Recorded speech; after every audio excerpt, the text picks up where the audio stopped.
In this guide, I'm going to show you guys how to fix Jeep app not working. Let's get started. First, check your internet connection. So, launch your settings app, navigate to the option Wi-Fi, click on the Wi-Fi network you are connected to. Forget the network. Give a first restart your router and then rejoin it. Also, you can switch between network, Wi-Fi and cellular data. Next up, scroll down and navigate to the option General. Head over to the option iPhone Storage. Now, here you're gonna find all the apps. Find the app Jeep. Once you find it, launch it. Click on Offload app. Click on Offload app. This will clear cache for the app. Then click on Reinstall app. Likewise, make sure you have enough storage in your device. If not, you can delete or offload the unused apps.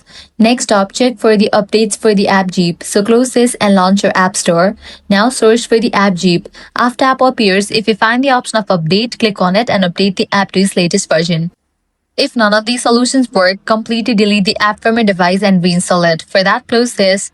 Press and hold on the Jeep app, select the option Remove app, click on Delete app, click on Delete.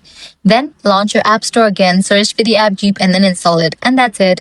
These are some fixes for Jeep app not working. If this guide helped you out, do not forget to like, share and subscribe. Thanks for watching.